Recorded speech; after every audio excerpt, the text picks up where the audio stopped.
에베소서 5장 15절로 17절.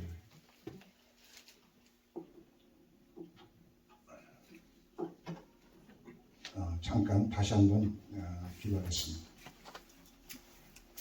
하나님 감사합니다. 오늘 이 시간도 연약한 종을 세우셨습니다. 아버지 하나님, 나는 입술이 둔하고 때로는 실수할 때도 있습니다. 오늘 하나님의 성령께서 내 입술을 주장하셔서 정확하게 힘있게 은혜롭게 오늘의 이 말씀을 전할 수 있게 하여 주옵시고, 우리 성도님들이 한 번도 그냥 왔다 가지 않고 은혜 받고 돌아갈 수 있게 되기를 간절히 바라고 원합니다. 아버지, 몸 바쳐 물질 바쳐 시간 바쳐 수고하고 애쓰는 모든 종들에게 특별히 위로하시고 은혜 허락해 주옵소서. 감사합니다. 예수님의 이름으로 기도합나이다. 아멘. 아멘.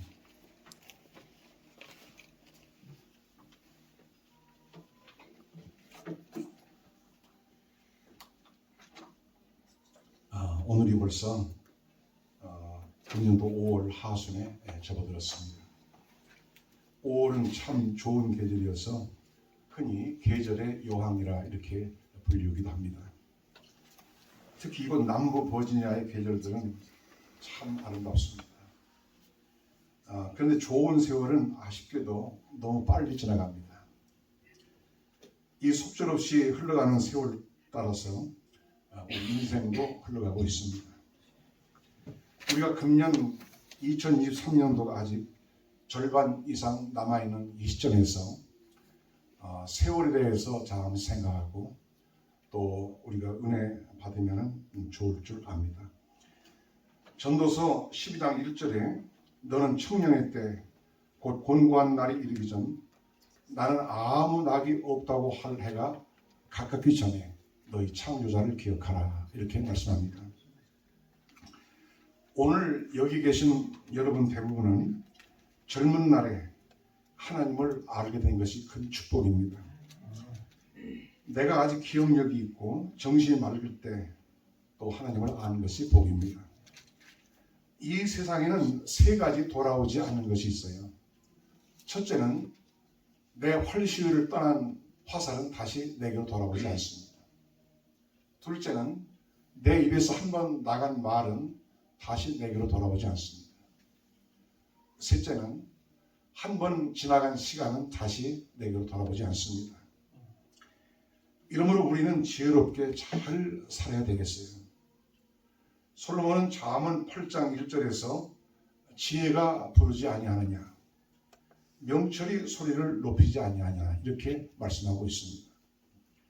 또 솔로몬은 잠언 8장 4절에서 사람들아 내가 너희를 부르며 내가 인자들에게 소리를 높이노라, 이렇게 말씀합니다. 지혜가 많은 솔로몬은 인생들의 스승이 되어서 내 말에 귀를 기울이라고 촉구하고 있습니다. 제가 옛날 서울에서 다니는 교회 한 장로님은 이제 평생 공직자 생활을 하시다가 은퇴하신 분인데 한 번은 이런 말씀을 하는 걸 제가 들었습니다. 나는 매일 성경을 읽고 또 물론 다른 성경을 읽지만은 특별히 잠언은 하루도 안 빼놓고 읽는다는 말씀을 했습니다. 왜냐하면 거기서 인생의 지혜를 얻기 때문이라고 했어요. 그러면서 나이를 먹을수록 이 잠언의 말씀이 가슴에 와 닿는다, 그런 말씀을 들었습니다. 저도 역시 공감을 합니다. 이제 우리는 날마다 위로부터 오는 지혜를 가지고 사명을 감당하고 하나님을 섬겨 나가야 하겠습니다. 지혜는 아주 가까운 데 있어요. 지혜는 먼 데 있는 것도 아니고 또 너무 높은 데 있는 것도 아닙니다. 우리 하나님의 자녀들은 벌써 지혜의 사람이 되었습니다. 왜냐하면 우리 아버지 하나님은 지혜의 신이기 때문에 그렇습니다. 그리고 우리 안에 계신 성령은 지혜의 영이십니다. 이제 우리는 참된 지혜에 대해서 상고하고 또한 지혜로운 삶이 되고 지혜롭게 잘 살아야 되겠습니다. 왜냐하면 우리의 그 한평생은 굉장히 소중한 것입니다. 첫째로 우리는 세월을 아낌으로써 지혜롭게 살게 된 것입니다. 본문 15절 16절에 바울은 말합니다. 그런즉 너희가 어떻게 행할 것을 자세히 주의하여 지혜 없는 자 하지 말고 오직 지혜 있는 자 하여 세월을 아끼라. 때가 악하니라.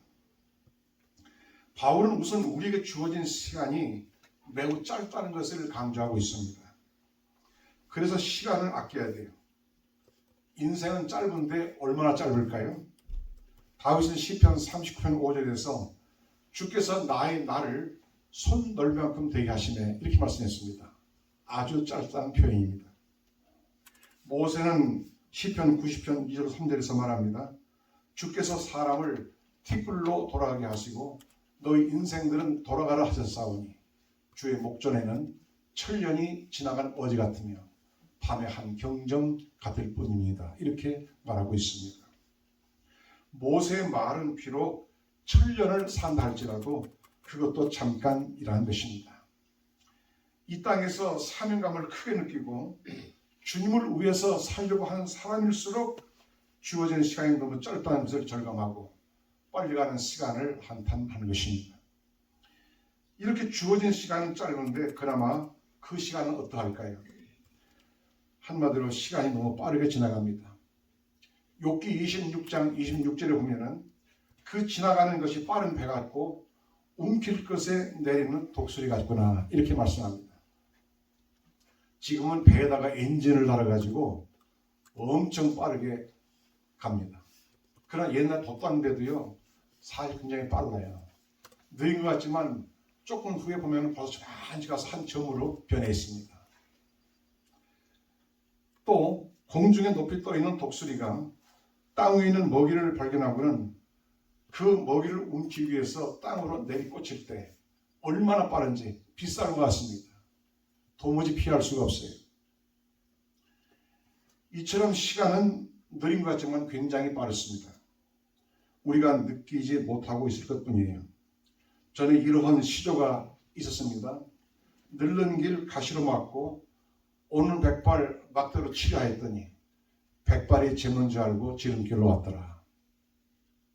모세는 또 시편 90편 10절에서 말합니다. 우리 연수가 70이요 강건하면 80이라도 그 연수의 자랑은 수고와 슬픔뿐이요 신속히 가니 우리가 날아가나이다. 시간은 잠시도 쉬지 않습니다. 1년 365일을 단 1초라도 쉬지 않고 계속 지나가는 것이 시간입니다. 세월은 유수와 같습니다. 흐르는 물이 쉬지 않고 흘러가듯이 시간도 그렇게 계속 흘러갑니다. 흘러가는 물이 지치지 않듯이 시간도 지치지도 않고 계속 흘러갑니다. 사람들이 싸우는 순간에도 잠을 자는 순간에도 한눈을 팔고 있는 순간에도 시간은 말없이 그리고 아주 빠른 속도로 흘러가고 있습니다. 아무리 바쁘다고 소리쳐도 시간은 조금도 기다려주지 않습니다. 또 시간은 아주 공평해요. 하나님 어떤 사람에게 86,400달러를 주시면서 이것을 하루 동안에 다 써야 한다고 말씀하십니다. 그렇지 않으면 너는 죽는다고 하셨습니다. 매일매일 86,400달러를 주시면서 그날 다 쓰라고 하십니다. 우리 사람에게 주어진 하루의 시간이 86,400초입니다. 이거를 부지런히 잘 써야 합니다.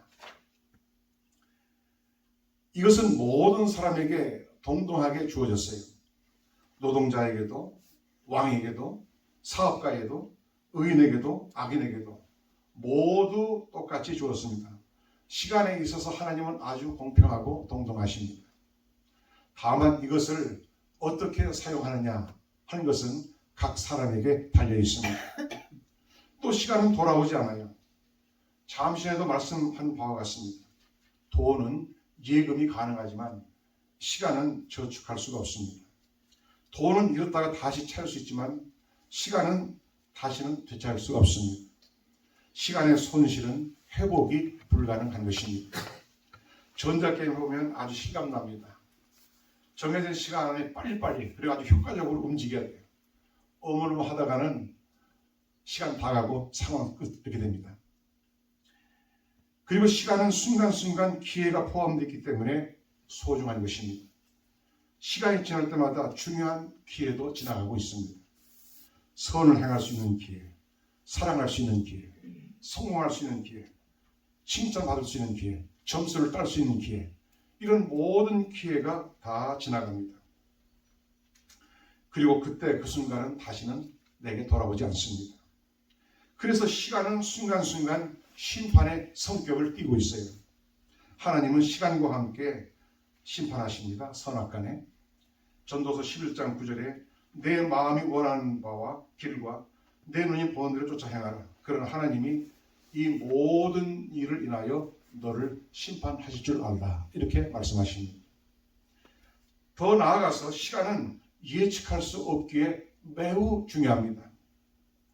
자신한테 남아있는 시간이 얼마나 되는지 아는 사람은 아무도 없습니다. 하나님은 우리에게 특별히 두 가지를 알지 못하게 했어요.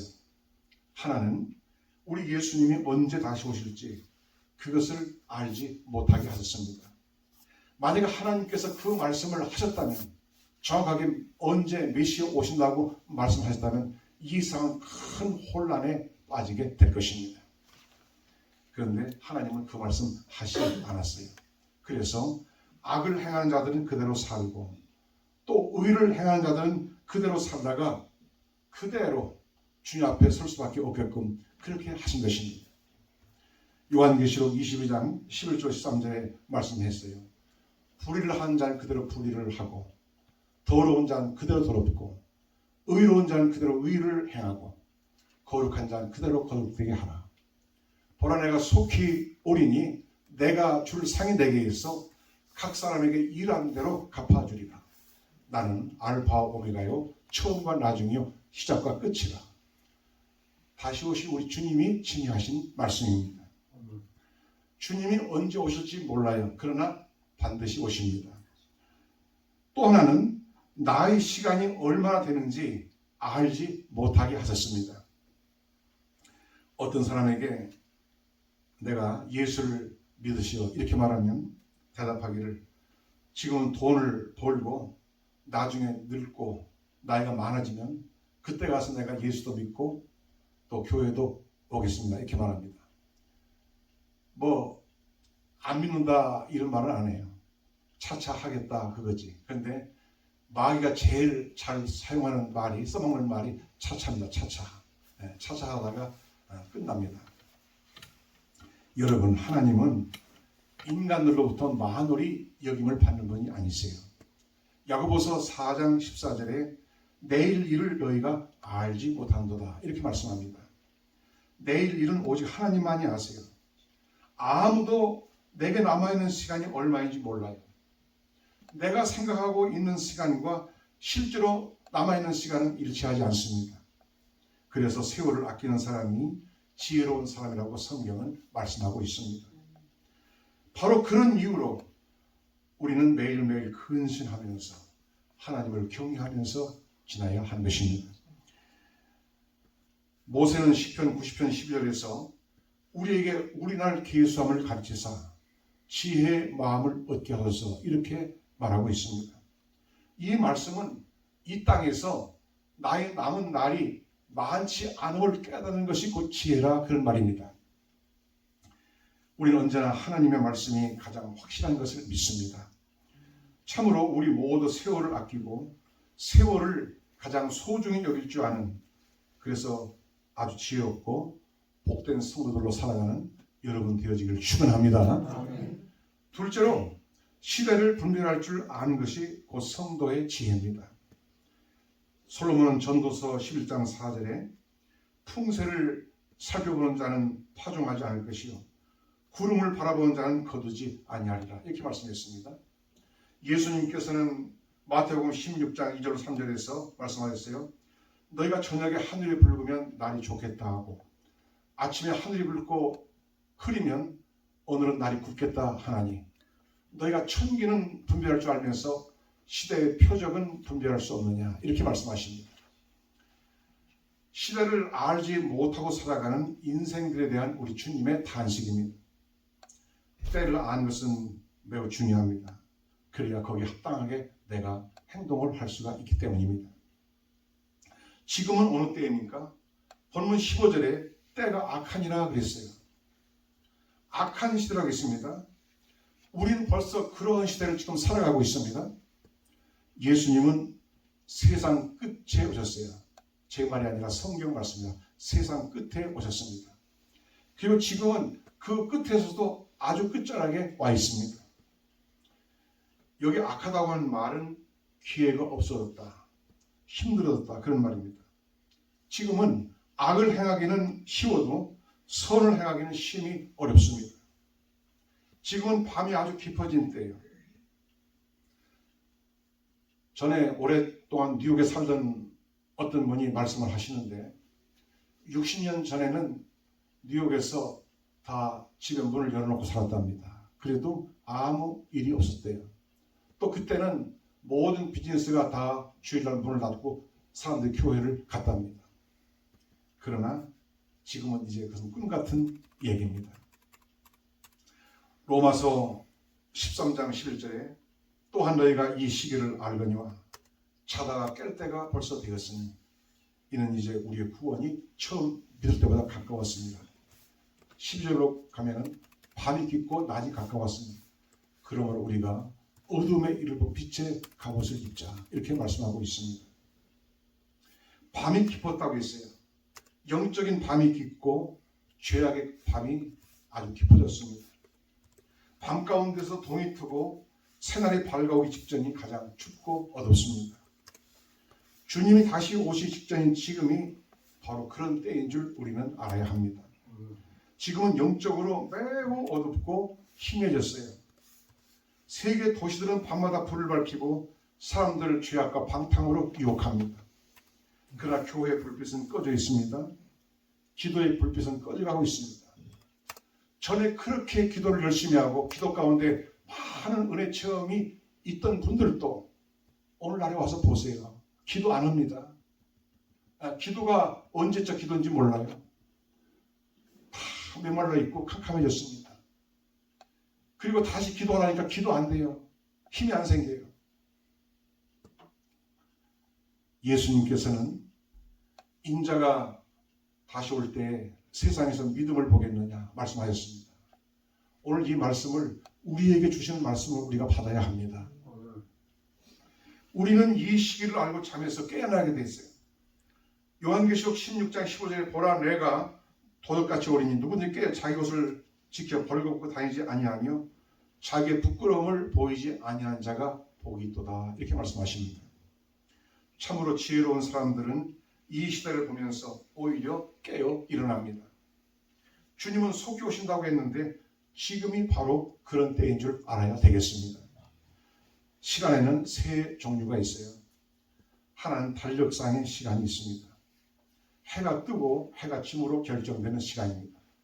하루 24시간, 1년 365일로 정해진 시간입니다. 이것은 달력상의 시간입니다. 둘째는 생물학적 시간이 있어요. 이것은 모든 생명체에 부착되어 있는 시간입니다. 기러기가 철을 따라서 이동합니다. 어떤 때는 남쪽으로, 또 어떤 때는 북쪽으로 이동해서 한 철을 삽니다. 연어가 때가 되면 망망대해에서 살다가 자기가 태어난 곳으로 돌아갑니다. 거기서 알을 낳고 거기서 죽습니다. 사람도 낳은 날이고 죽는 날이 있어요. 전도서 3장 1절 이하에 보게 되면 만사에 보험사에 기한이 있고 또 모든 목적이 이룰 때가 있느니 날 때가 있고 죽을 때가 있으며 심을 때가 있고 심은 것을 뽑을 때가 있으며 이렇게 말씀하고 있습니다. 이것은 생물학적 시간입니다. 그 다음에 셋째는 하나님의 시간이 있어요. 이것은 사람이 계산한 것과는 전혀 다른 종류의 시간인데 이 땅에 있는 인생들의 시간이 제한되어 있다면 하나님의 시간은 제한되어 있지 않습니다. 태초부터 지금까지 역사의 수레바퀴를 움직이고 계시는 하나님은 인류 역사에서 하나님께서 그의 뜻대로 정해놓으신 시간들이 늘 있어 왔습니다. 우리는 하나님께서 정해놓으신 그 시간을 정확하게 알 수는 없어요.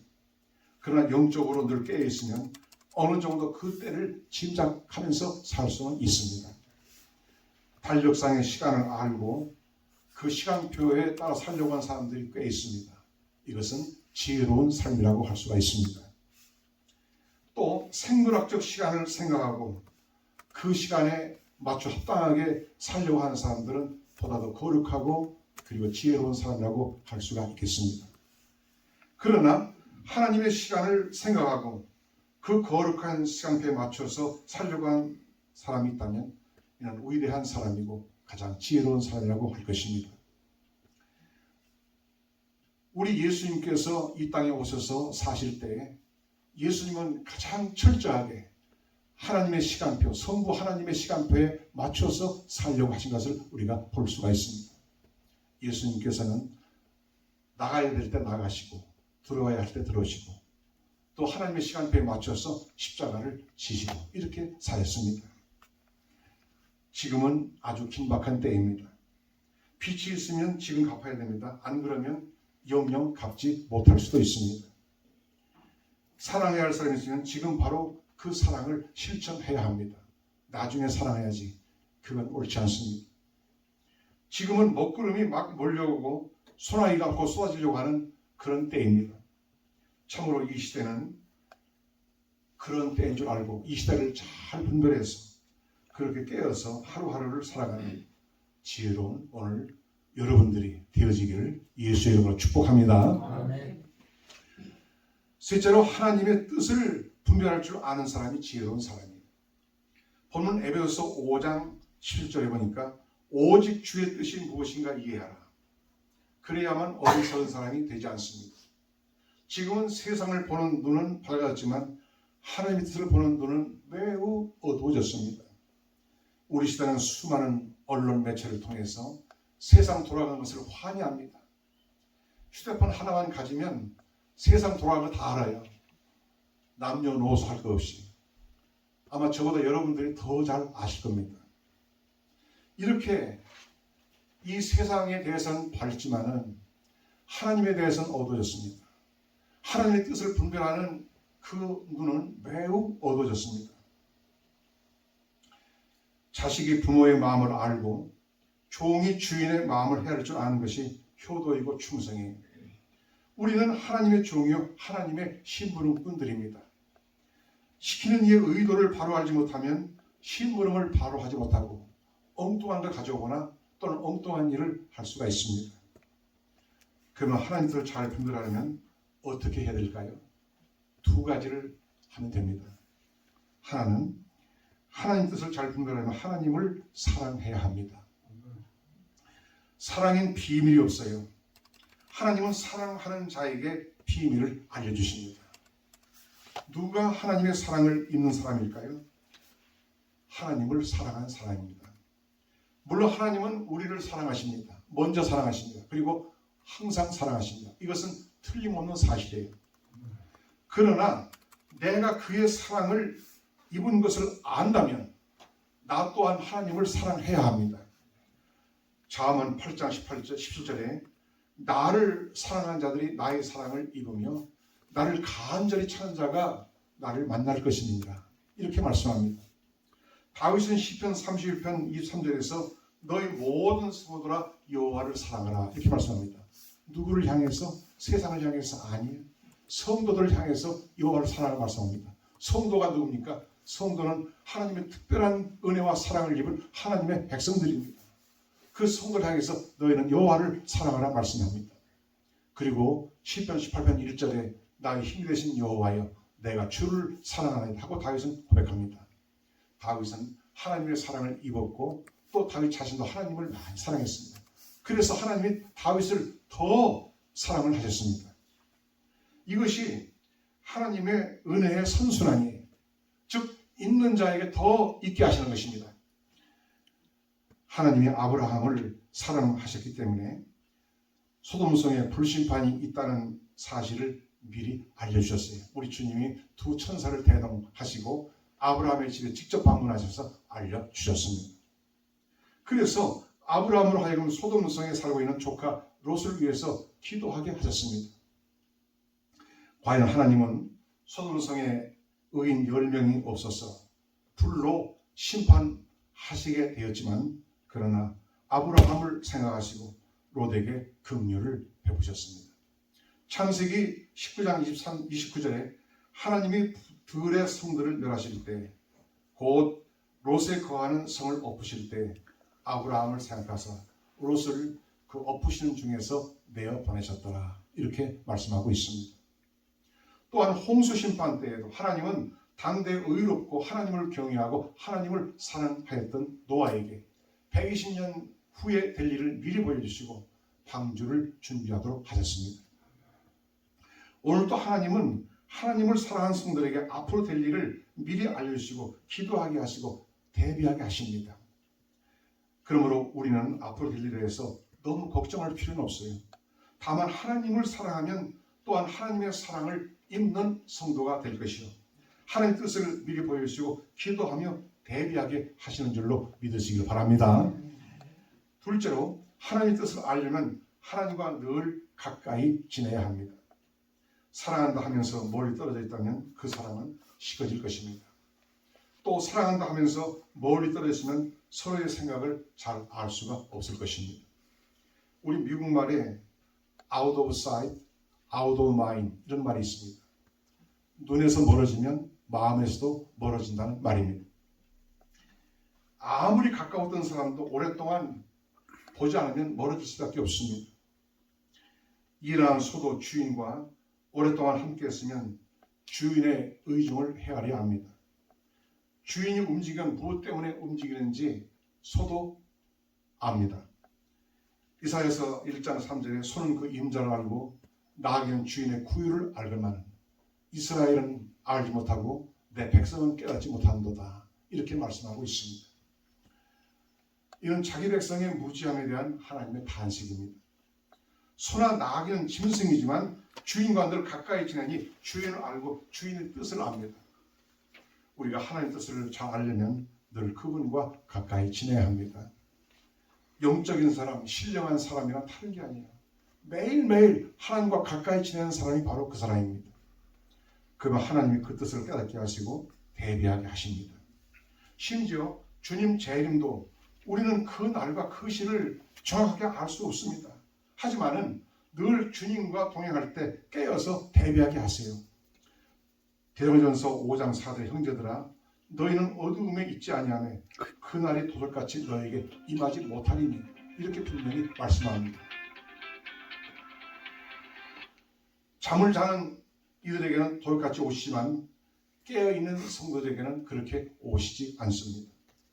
우리는 늘 하나님의 뜻을 알고 그 뜻을 분별하는 그런 지혜가 꼭 있어야 되겠습니다.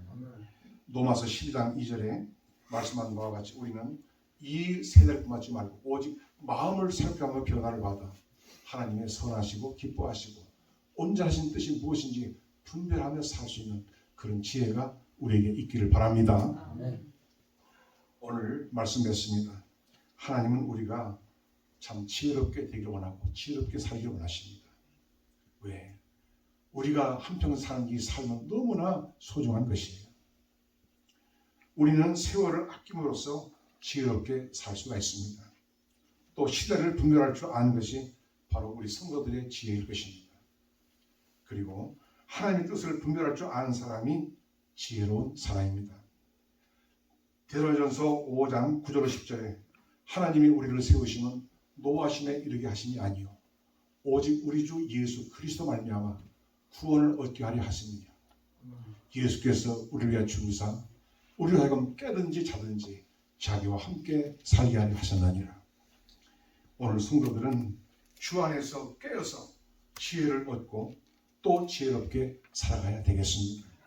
그래서 우리 모두는 이 어두운 세대에서 후회하지 않는 삶을 살고 지혜롭게 잘 살아서 그날에 잘했다 주 앞에 칭찬 듣는 오늘 저와 여러분 우리 모두가 되어지기를 축원드립니다. 기도합시다. 하나님 감사합니다. 오늘 또 부족한 종의 입술을 통해서 전파된 이 말씀 우리 성도들의 삶 속에 오랫동안 기억되어서 삶의 노정기가 되게 하시고 아버지 하나님, 우리 모두 이 땅에 짧은 세월을 살아가는데 가장 복되게 은혜롭게 살 수 있는 저희들 되게 하여 주옵소서. 성령이 우리와 함께 하셔서 때마다 일마다 하나하나 다 보여주시고 가르쳐주시고 아버지 시험에 빠지지 않고 악에 빠지지 않도록 저희들을 붙들어 주시옵소서. 한 주간 살아간 동안에도 우리가 주님 안에서 승리할 수 있게 하옵소서. 예수님의 이름으로 기도하옵나이다. 아멘. 아멘.